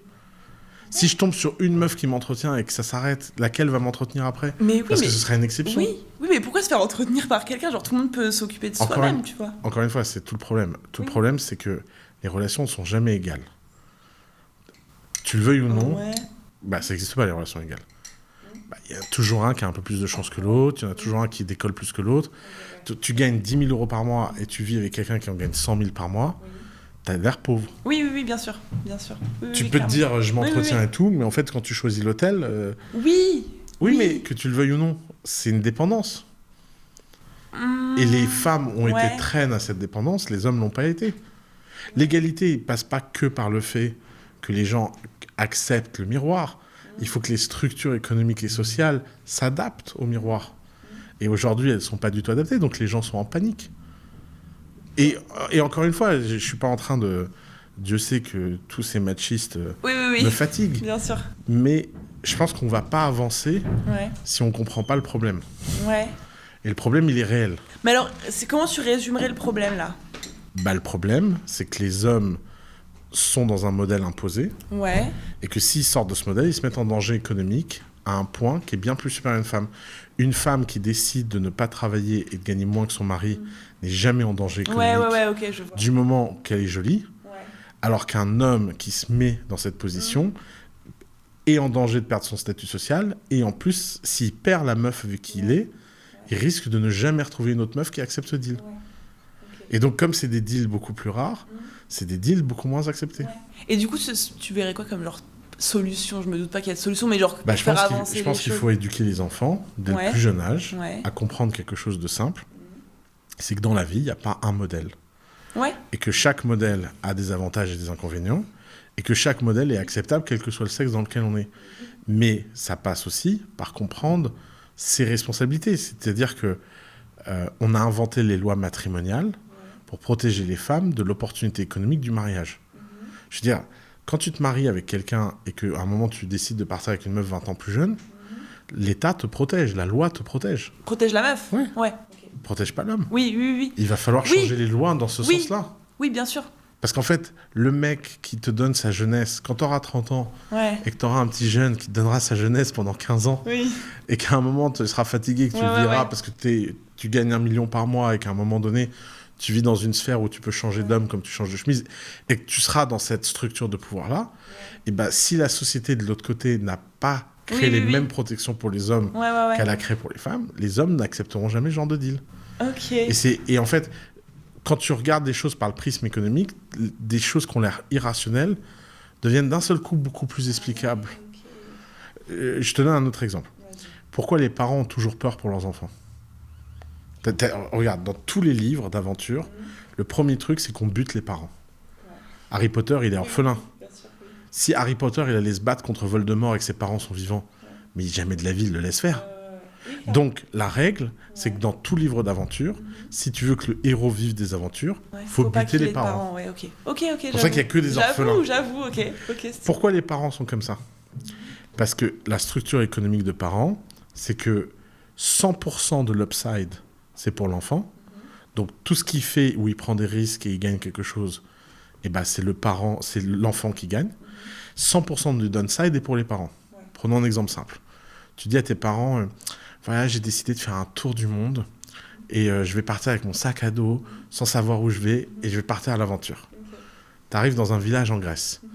Tu rencontres Alexandros. Ouais, très bien. Alexandros, il est tout mignon. Tu fais l'amour au bord de la plage et tu te réveilles le matin au coucher de soleil, au lever de soleil. Est-ce que tu appelles tes parents pour leur raconter ? Non, je pense pas, non. Non, non ouais. Vraiment pas. Ok. Non. Maintenant, Alexandros te fait tourner trucs en cauchemar. Il t'enlève, il te viole, il te séquestre. Ouais. Qui t'appelle ? Mes parents, clairement. Voilà. Ok. Ouais. T'as compris ? Oui. Résultat, les parents, instinctivement, économiquement, ont un intérêt à rien vouloir te laisser faire. Parce que qu'est-ce qu'ils ont à y gagner ? D'ailleurs, c'est pour ça que parents, c'est un métier tellement dur. C'est un métier très mal payé économiquement. Donc, ton gosse, il vit des aventures, tu gagnes rien. Il vit des emmerdes, tu payes tout. Bah forcément, ça te rend crispé. Tu te dis, ouais, en fait, tu sais quoi, Alexandros, va pas lui parler. Ouais, reste chez toi. On va pas prendre de risque. Va pas en Grèce, clairement. Va pas en Grèce et va pas prendre le moindre risque. Ouais. Et tout est comme c'est ça, pareil, en fait, dans la vie. J'avoue. C'est que quand tu regardes les choses par rapport au prisme de la microéconomie, tu peux te dire, mais en fait, c'est irrationnel, alors qu'en fait, c'est une rationalité de second ordre que personne n'avoue. Et évidemment, ça choque les gens, parce que personne n'a envie de penser qu'on est tous des agents économiques affreusement intéressés c'est vrai que je vois pas égoïstes. du tout les choses comme ça, mais oui, ça paraît... Mais il y a un moment, sur le long terme, de façon infinie et par l'infinité des gens, les gens ont tendance à optimiser leurs intérêts. Et il n'y a pas beaucoup de structures dans l'humanité qui ne sont pas des structures d'hyper-optimisation. Et donc, on n'arrête pas de parler de culture, de machisme, de machin. Moi, je vois quand même qu'il y a un problème structurel. Et d'ailleurs, pour être sorti, moi, avec des meufs beaucoup plus riches, de temps en temps, ça m'est arrivé rarement. Moi, j'ai une théorie, c'est que les meufs riches, je leur fais peur. Elles se disent qu'elles vont perdre tout leur argent avec moi parce que je dépense trop. Ok, très bien. Pourquoi pas C'est ma théorie, je sais pas, c'est... Ouais. Mais les rares fois où ça m'est arrivé, où je suis tombé sur ça, et le niveau de dépenses a jamais été égal. C'est-à-dire que tu dépensais plus ? Bien sûr, alors qu'elles avaient largement les moyens. Ah ouais ? Parce qu'en fait, l'éducation féminine n'est pas du tout câblée pour vivre de la même façon qu'un homme qui a les moyens. Et c'est pour ça que toutes les meufs qui ont les moyens ne dépensent leur argent en luxe que dans des marques de domination. Toutes les marques où les meufs dépensent de l'argent, c'est toujours parce qu'il y a une domination. La mode, le maquillage, les bijoux, c'est des trucs d'hyper-domination. Quand Chanel fait attendre les gens dehors, sous la pluie, alors que le magasin est vide, et que toutes les meufs sont là à attendre pour acheter un sac, c'est quoi ? C'est de l'hyper-domination. Et donc, les meufs ont intégré une structure sociale dans laquelle la seule raison qui fait qu'elles vont dépenser leur argent, c'est qu'à un moment, elles sont dominées. On leur dit, t'as pas le choix. C'est le diktat de la beauté, c'est le diktat de la société, et tu vas dépenser ton argent. Et ça, c'est un immense problème. Oui, parce que, résultat, les femmes ont un taux d'investissement largement inférieur aux hommes. Elles ont un taux de risque qui est largement inférieur aux hommes. Et même lorsqu'elles deviennent richissimes et qu'elles ont des moyens immenses, elles ne font pas 1/10 avec leur argent de ce que les hommes font. Et donc, de l'autre côté, et forcément, tu vois, les mecs se disent, je peux pas prendre ce risque. Et du coup, tu dirais que c'est beaucoup plus une question d'éducation que du fait que ce soit une femme, enfin de biologie entre guillemets. Non, mais biologie, on est d'accord. Moi non plus, clairement. Je crois pas souvent. Après, qu'il y ait des différences hormonales, etc. Oui, bien sûr. Mais je crois pas qu'elles aient un impact sur ça. Qu'elles déterminent un comportement aussi drastique, je pense pas non plus, clairement. Ouais, du coup, c'est au niveau de l'éducation qu'il faut. On a un travail immense à faire. D'ailleurs, les rares pays où c'est pas le cas. Par exemple, si tu prends les pays scandinaves, dans les pays scandinaves, les meufs sont très autonomes, mais les meufs accèdent beaucoup plus. Par exemple, tu prends un chiffre qui est intéressant à regarder. Dans les divorces, les pensions alimentaires. Une femme riche qui divorce d'un mari pauvre, en France, aux États-Unis, c'est très rare qu'elle soit condamnée à payer une grosse pension alimentaire. Ça, c'est chaud, ouais. Dans les pays scandinaves, c'est hyper courant. Parce que il y a une égalité homme-femme. Oui, bien sûr. Ça, mais résultat, énormément d'hommes sont beaucoup plus domestiques dans les pays scandinaves parce qu'ils savent qu'ils ont l'État protecteur et l'État matrimonial qui est protecteur. Ils ont autant de droits de l'être qu'une meuf. Donc, ils ont autant de droits de l'être qu'une meuf. Et c'est moins jugé, tu dirais, là-bas ? Je connais pas du tout la culture là-bas, mais du coup, c'est OK, beaucoup plus courant. Ouais. Donc, c'est moins jugé. Et ils se sentent pas moins hommes en étant comme ça, quoi. De toute façon, c'est plus dans leur définition de la masculinité. Et ça, tu le vois dans les pays scandinaves. Enfin, c'est assez... D'ailleurs, un des trucs que moi j'adore, et une des raisons pour lesquelles... La première fois que j'ai aimé le Danemark, moi, c'est à cause d'une anecdote à la con. J'étais à Copenhague un dimanche, et j'étais au resto, et je vois une famille recomposée prendre un repas. Et il y avait 3 papas et 4 mamans. Okay. Parce qu'en fait, c'était des gens qui avaient divorcé, ils avaient eu des enfants, et ils étaient tous dimanche à table. Et je regardais ça, et je demande à ma pote danoise, je lui dis, mais c'est quoi cette table, c'est trop bizarre. Elle me dit, qu'est-ce qu'il y a de bizarre? Je dis, mais ils sont divorcés. Tu vois, il y avait un truc, elle me dit, oui, bah, ils ont dû divorcer. Et je dis, mais ils se fréquentent alors qu'ils sont divorcés. Et elle me dit, bah, évidemment, quand même, on va pas casser le lien familial sous prétexte qu'on a divorcé. Et en plus, pense aux enfants. Moi. Et j'imaginais la même histoire de famille recomposée en France. Jamais de la vie. Jamais. Et il fallait voir les mecs se faire la bise, tu vois. Genre, salut, moi je suis nouveau mari, toi t'es ancien mari, t'es avec nouvelle femme. Quoi, mais c'est lunaire. Et c'était tout à fait normal. Et ensuite, j'ai commencé à aller le week-end dimanche et voir ça, tu vois, avec l'œil de le repérer. Et ça m'a rendu trop heureux. Je me suis dit, s'il y avait un endroit au monde où je vivrais, ce serait ça. Ouais. Parce que moi, j'ai envie de ça. J'ai envie que les gens avec qui j'ai eu des relations, je les perde pas, sous prétexte qu'on n'est plus ensemble. Et ça, c'est un niveau de civilisation qui passe par une structuration économique. Tu peux pas changer la fabrique des esprits sans changer la fabrique économique d'une société. Et on n'a pas changé la fabrique économique en France, ou aux États-Unis ou en Occident. Ouais, clairement. C'est ouf de voir les choses sous ce prisme-là, clairement. Ça explique bien. Donc si tu veux trouver un homme, comment je fais pour trouver un homme là, clairement, dis-moi. Market le fait que si ça se passe mal, il aura des protections. Ah ouais, ok. Mais moi j'ai juste envie que ce soit genre chacun peut se débrouiller soi-même, tu vois. Ouais, pas que je protège lui, que lui me protège. C'est hyper dur. C'est-à-dire qu'il faut que tu trouves quelqu'un...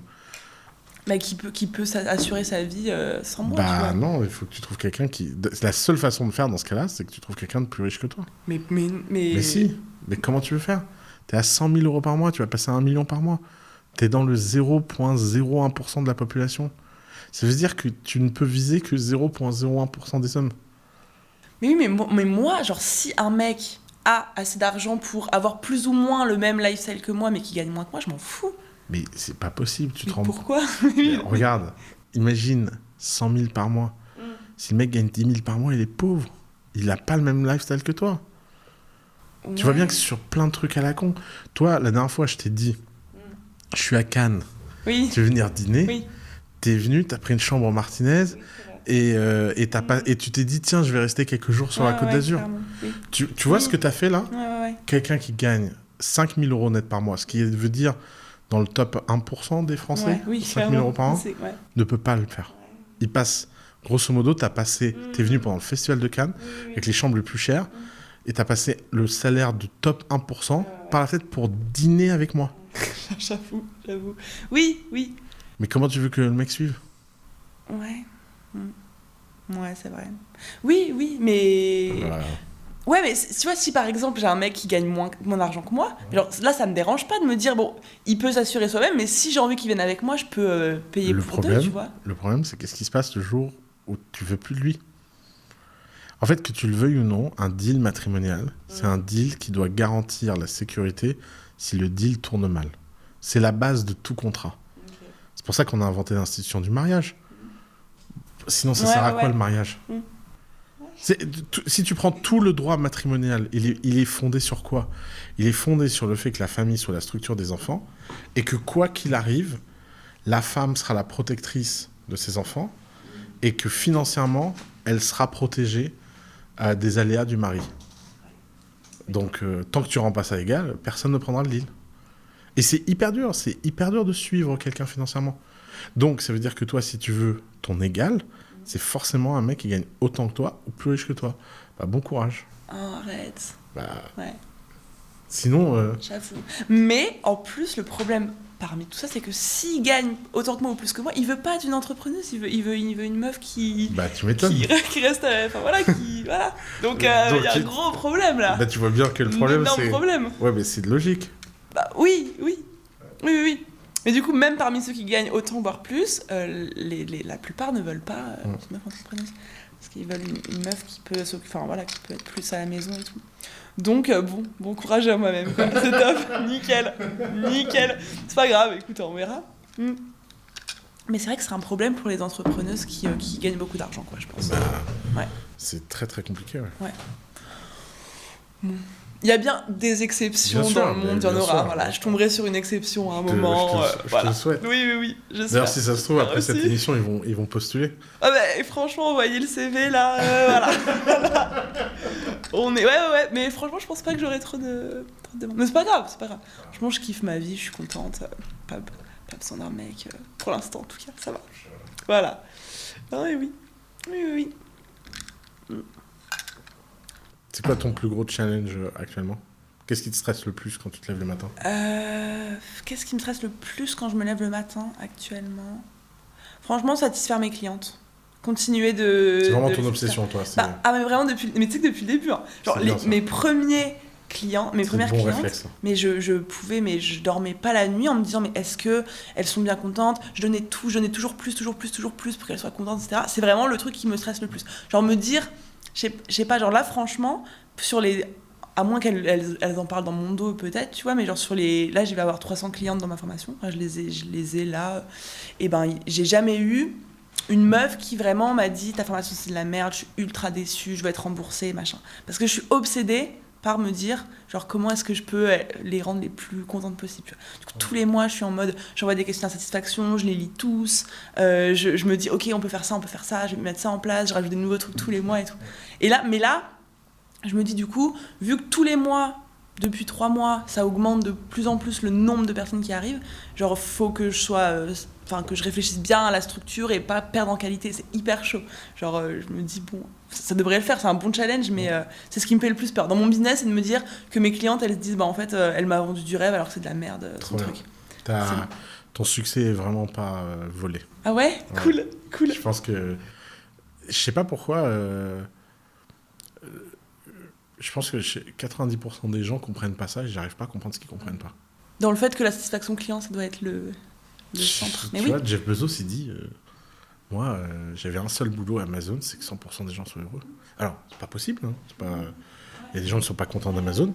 Mais chez Amazon, quand ils foirent, ils ont un process en place pour pas foirer une deuxième fois. Ouais, bien sûr. Mais il y a tellement de gens qui se posent des questions sur les stratégies de vente, le marketing, comment faire plus d'argent. Et moi, je suis persuadée que si aujourd'hui aussi j'arrive à gagner très bien ma vie, c'est parce que mon obsession, justement, depuis le début, c'est que mes clientes soient contentes et que mes clientes soient satisfaites. Et il y a plein de gens qui comprennent pas ça, clairement.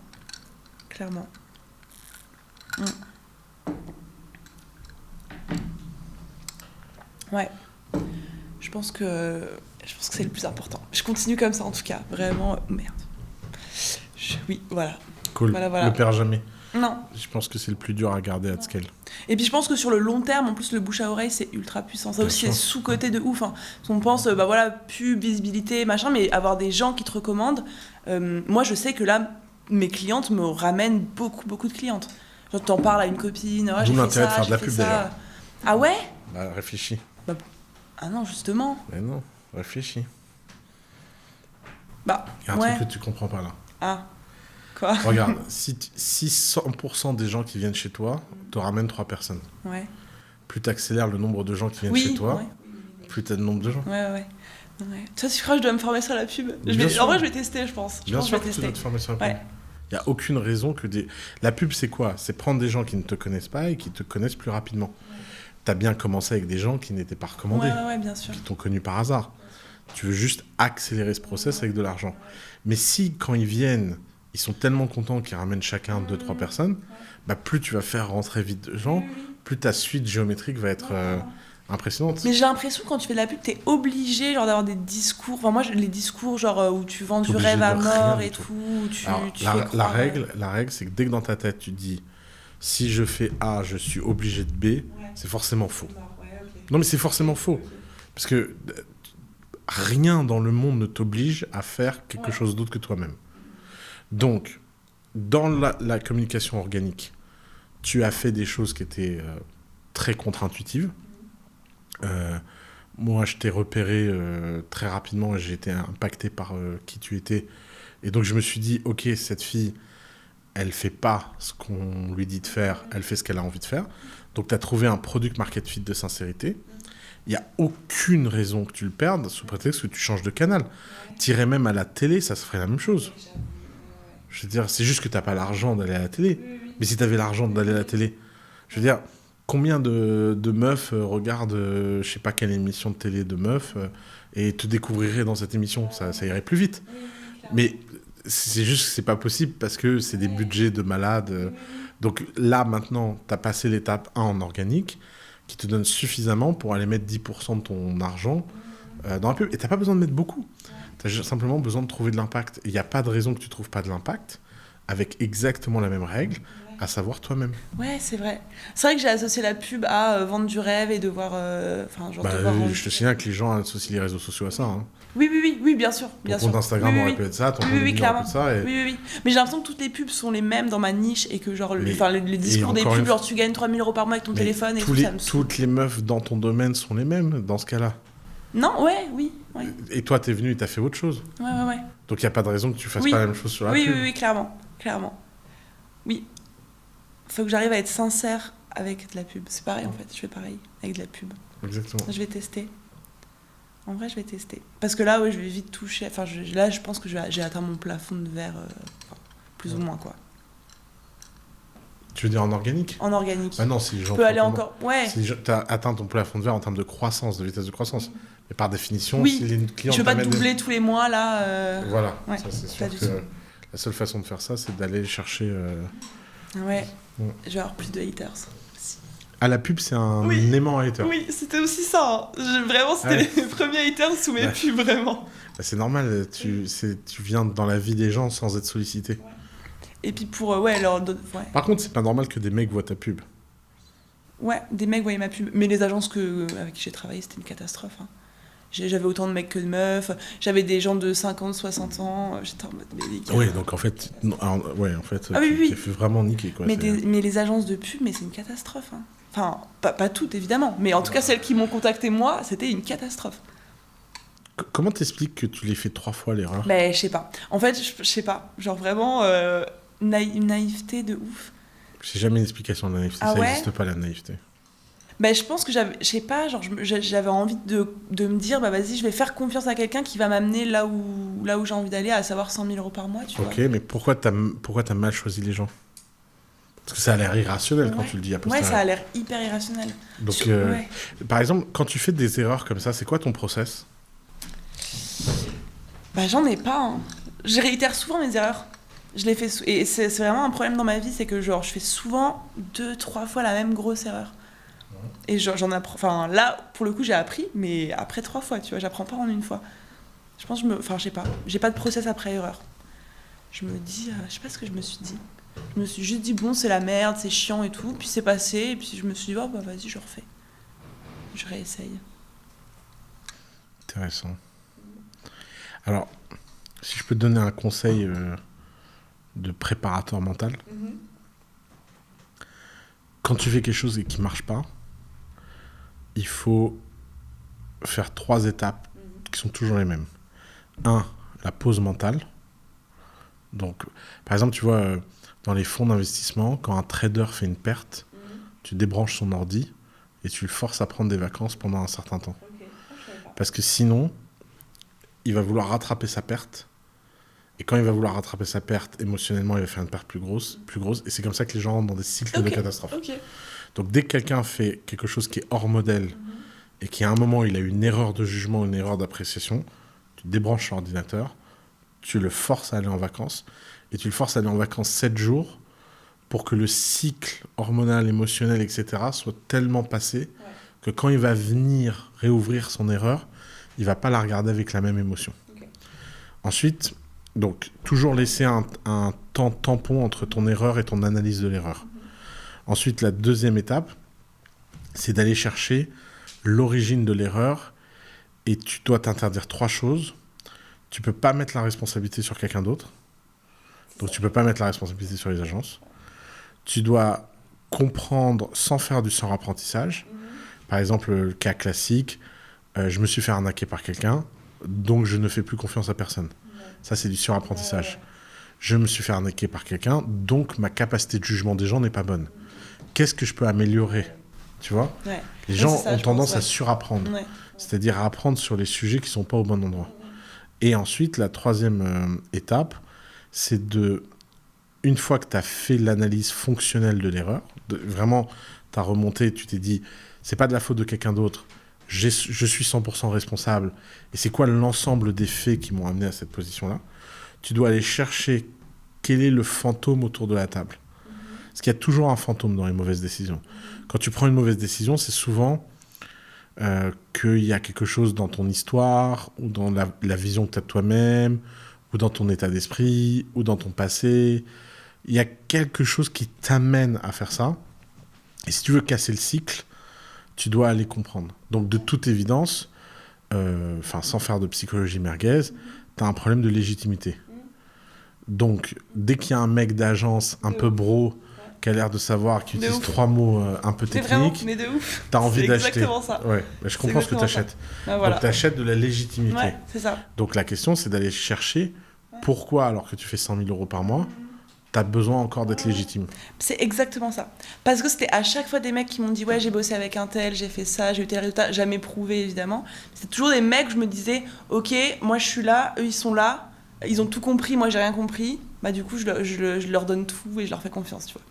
Parce que j'ai besoin d'eux pour aller là, parce qu'ils sont largement au-dessus de moi. C'est exactement ça. Ouais. Et du coup, maintenant, je pense que je me fais plus confiance à force. Tu vois. Maintenant, je suis en mode, bon, c'est bon, je sais que je peux y arriver par moi-même et qu'il n'y a pas... Malgré tout, il faut que tu fasses attention, parce qu'il faut que tu casses le cycle de... Parce que tu te fais plus confiance sur ce sujet-là. Mais c'est quoi les autres sujets où tu vas nous faire la même? J'avoue. Donc, il faut que tu aies une alerte. Donc, il faut que tu aies une alerte en te disant...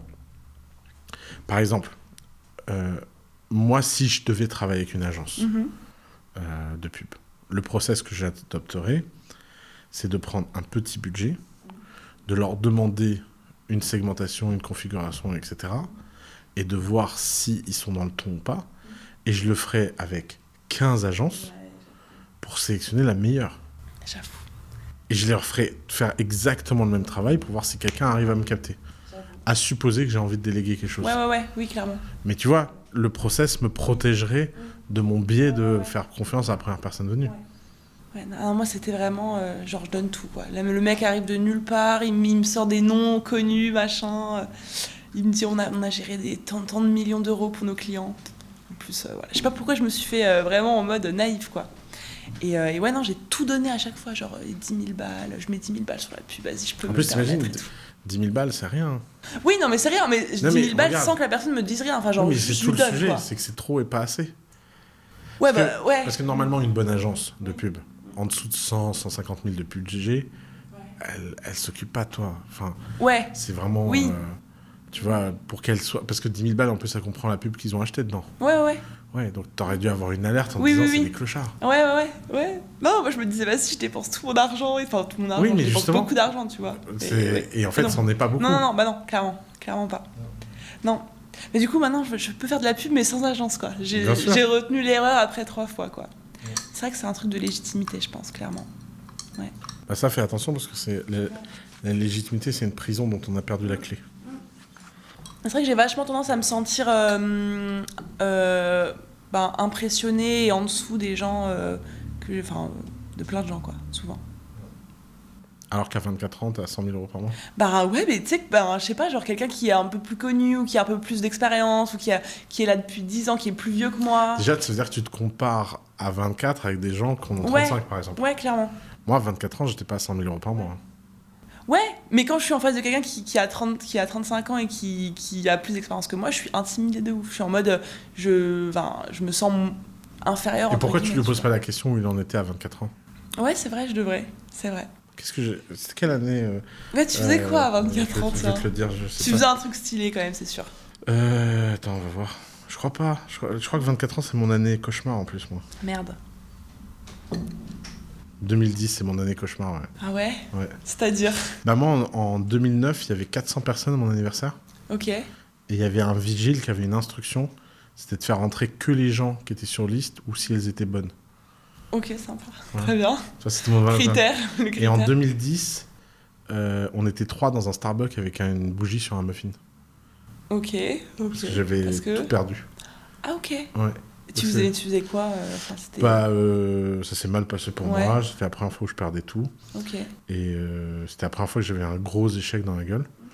Et donc, j'avais perdu tous mes amis d'un seul coup. Oh, ok. Ouais. Ok. Ah, chiant. Ouais. Mais bon, les 2 personnes avec qui j'ai mangé le muffin et la bougie sont restées des amis à vie. Hein. C'est encore tes amis là? Bien sûr. Ouais, ok, cool. Ça fait un tri au moins en vrai. C'est efficace comme tri. Ouais, ça a été le premier et c'est incroyable à quel point ça marche à tous les coups. Donc tu vois, moi à 24 ans, j'étais vraiment... J'ai passé en 2010, de janvier 2010 à juin 2010, j'ai vécu dans le studio de mon meilleur pote. Où, tu vois les poufs Muji là? Ouais, je vois très bien. Je dormais dessus parce qu'il n'avait pas de lit. Et je dormais en position accroupie comme ça, dedans. Super, nickel. Et le matin, il se levait et il préparait un petit déj. Il appelait ça les flocons au fromage. C'était du riz avec du fromage fondu. Et comme j'avais pas d'argent, c'était mon seul repas de la journée. Oh non, super. Je te jure, c'était un vrai... Et ouais, j'étais trop heureux. Ouais. Je trouvais ça incroyable que mon pote... T'étais trop heureux à ce moment-là, J'étais méga heureux. Ah ouais? Moi, le matériel, ça m'a jamais touché. Ouais. Ah ouais? Genre là, tu pourrais repartir? Bah, ça m'est réarrivé il y a un an. Hein, ouais, c'est vrai. Ouais. C'est juste qu'en 2010, j'ai mis du temps à me reconstruire. J'ai mis 1 an et demi. Ouais. Et c'est vrai que là, cette fois-là, quand ça m'est arrivé, j'ai mis 2 mois à me reconstruire. Ok, putain. Et tu dirais que c'est le fait d'avoir vécu genre plusieurs échecs qui te font petit à petit te dire je peux m'en relever de n'importe quel... Tu deviens très antifragile. Ouais. Ok. Ça, c'est la meilleure expérience. C'est l'expérience que je souhaite à personne. Ouais. Et c'est l'expérience qui vraiment te fait changer de niveau à jamais. Putain, c'est fou. Mais vraiment, je la souhaite à personne. Ouais. Tu peux pas... À mon avis, c'est un peu comme quand t'as... J'en sais rien, mais ça ressemble à quand t'as des enfants. Ouais. Tous les enfants qui ont vécu des trucs durs, enfants, deviennent des gens incroyables. Oui. Mais personne n'a envie ne veut vivre des trucs durs à ses enfants. J'avoue. Donc, je souhaite à personne, mais je trouve qu'il n'y a rien de plus... Mais du coup, ça t'enlève un peu la peur que tout s'arrête ou de perdre tout, mais alors là, ou de t'arrêter... Zéro. En plus, moi, j'ai hyper peur de ça, tu vois. Ouais, bah forcément, ouais.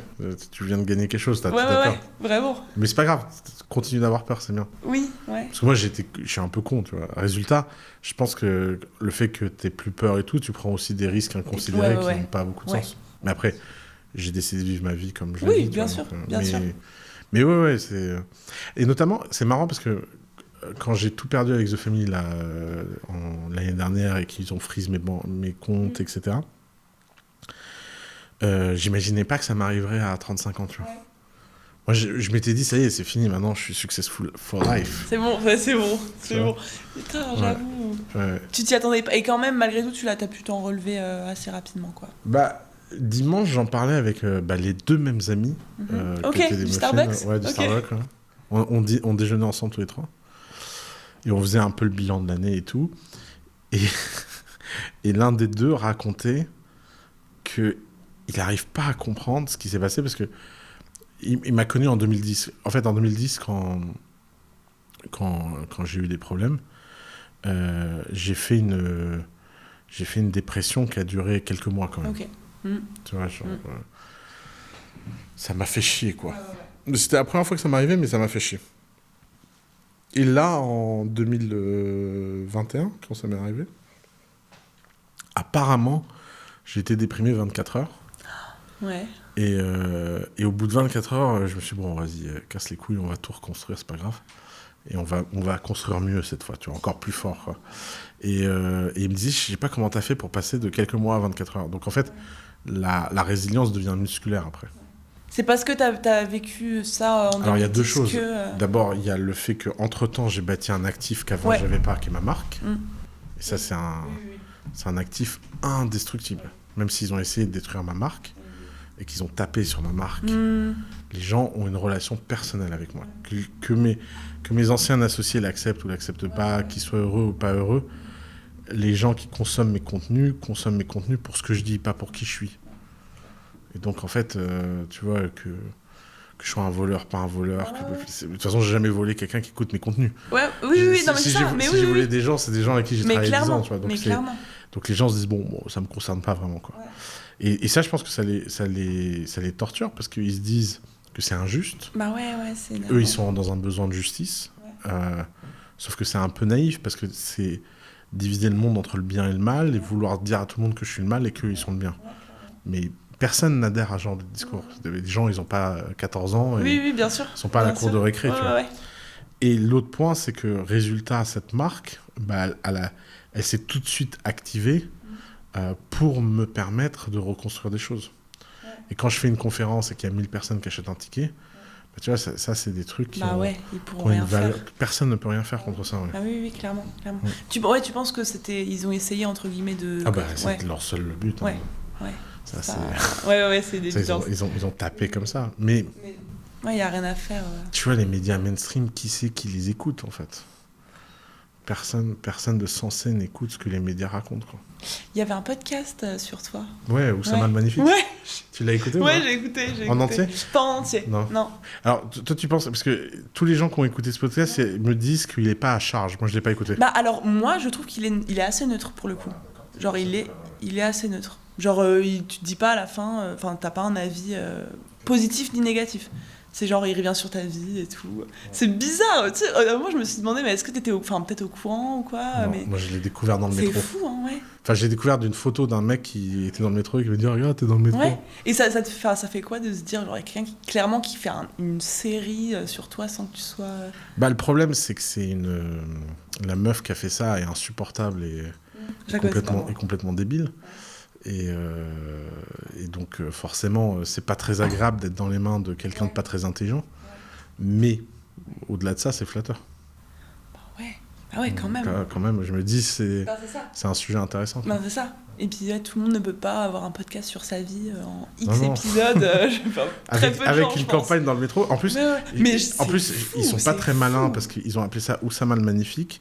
Et donc, tout le monde est persuadé que c'est moi qui ai fait le podcast sur moi-même. Ouais. Mais c'est pour ça que moi, ce que je me suis dit au début. Tu te dis pas que c'est un timbré qui s'est dit... Moi, je me dis que c'était une collab au début, genre que t'avais, je sais pas, discuté avec quelqu'un faisait le projet, mais avec toi, qui était au courant, quoi. Je me disais pas que c'était un truc dans ton dos. C'est fou, hein. Et le pire, c'est que personne m'a prévenu, donc ils ont même pas réussi à inviter un de mes... Alors, ça, c'est des techniques de journalistes à 2 balles. Tu sais, c'est des gens qui prétendent faire des choses neutres, etc. Mais ils ont pas invité un seul de mes potes à parler. C'est pas genre j'en manque de potes. Mais non. Tous les gens qu'ils ont interviewés, c'est des gens qui n'étaient pas de ton côté, quoi. Exactement, ouais. Ça, c'est quand même drôle, tu vois. Ah ouais, c'est fou. Et ce qui est fou, c'est que tous ces gens qui sont pas de mon côté, apparemment, alors encore une fois, j'ai pas écouté, mais d'ailleurs, il faut que j'écoute parce qu'il faut que je prépare une émission là, en septembre, mais ils disent tous qu'en fait, ils n'arrivent pas à être 100% critiques. Mais je pense que c'est normal aussi, parce que qu'ils le veuillent ou non, ils ont... été dans l'écosystème, participer, etc. Parce que c'est des gens qui t'ont connu à The Family, en gros, principalement, ouais. Enfin, okay. Ou dans l'écosystème. Ok. Putain, c'est fou. Et personne t'a prévenu. T'étais pas au courant. Non, t'as vu ça dans le métro, quoi. Même pas moi dans le métro. On m'a envoyé la photo de l'affiche dans le métro en me disant « Qu'est-ce que t'as lancé encore ?» Trop bizarre. En plus, j'avais fait une blague dans Sans Permission disant que j'allais acheter une campagne de métro à ma gloire. Pour emmerder les gens. Et donc tout le monde a cru que c'était le truc que j'avais annoncé, mais en fait pas du tout. Putain, clairement. Ouais. Et rien à voir, je change dessus, mais t'as vu le truc sur Macron tu l'as remis en story. T'as dit dans un podcast, Macron va être réélu. J'ai vu un max de tweets, genre Macron est en mode ils sont en train d'en discuter, etc. C'est fou. Hein. J'ai pensé à toi parce que tu l'avais prédit encore une fois. Nostradamus. Ouais, j'ai vu que t'avais mis ça. C'est fou, hein. T'es chaud en vrai, hein. Prévois, alors celle-là, je t'avoue... T'y croyais pas vraiment ? Bah, en fait, c'est marrant parce que j'y croyais à fond, mais je pensais pas que c'était possible. En fait, je pensais que j'avais percé à jour un désir secret qu'il avait. Et quand je l'ai dit à Yomi que j'étais persuadé qu'il allait essayer d'avoir un 3e mandat et que Yomi et tous autour de la table ils ont dit mais c'est pas possible, machin. Moi, ce que je disais à ce moment-là, c'est pas il va essayer de le faire, c'est il désire profondément et secrètement de le faire. Mais jamais de la vie, j'aurais imaginé qu'il sortirait le secret. Mais c'est fou, hein. Mais donc, c'était un perçage à jour. Ouais. Ah, mais trop fort. Vraiment, franchement, t'es chaud. Incroyable. Prophète, quoi. Ouais, mais maintenant, j'ai la pression, il faut que je trouve d'autres prédictions. Bah ouais, là, on t'attend au tournant, vraiment. Bah, franchement, là, ça devient chaud, parce que... ouais. Ça, franchement, qui pouvait prédire ça, vraiment. Ouais, on t'attend au tournant, là. Pas une petite prédiction, là J'ai une intuition sur l'élection américaine, je sais pas, on verra. Je le disais dans l'émission d'avant, que Trump va faire un ticket avec Kennedy. Ok, c'est-à-dire Tu vois qui c'est, j'ai Kennedy, là, le descendant de Kennedy qui a fait un livre sur le Covid, qui est censé être démocrate. Ouais. Et Trump qui est censé être républicain. Et je pense qu'ils sont ni démocrates ni républicains et qu'ils vont faire un ticket ensemble avec Trump président et Kennedy vice-président. Ok. Ouais. Tu penses qu'ils s'en foutent de leurs idées, ils veulent juste être président? Au contraire, ils ont des idées qui sont très alignées. Ah ouais? Eux deux? Ouais. Ok. Parce qu'en fait, je pense que les deux sont... En fait, les États-Unis prétendent être bipartisans, coupés entre la gauche et la droite. Sauf qu'en fait, il y a des sujets qui rassemblent une partie de la gauche et une partie de la droite. Les sujets, c'est anti-Covid, anti-guerre, etc. Et donc, ils sont clairement ensemble, quoi. Donc... À voir. À voir, ouais. Petit mot de la fin. Ouais. Bah écoute, moi j'ai adoré cette petite interview, j'étais très contente. C'était un plaisir, première interview. C'est ta première ? En plus, première fois que j'ai autant de caméras autour de moi, autant de gens dans la pièce. Donc voilà, c'était cool en vrai. Je me suis grave détendue. Ouais, franchement, je suis pas stressée là. T'étais parfaite. C'est vrai ? Ouais, pas trop stressée. Au début, un petit peu. Le jean t'a mal aidé, oui, voilà, tout à fait. Mais très cool. On remercie notre super barman. Mais vraiment. Pour les bons cocktails. Clairement, très cool. Ok.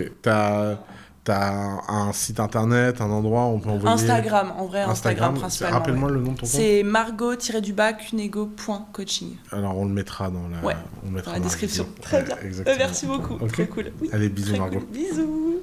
À ta santé. Oui. C'était cool. Très contente.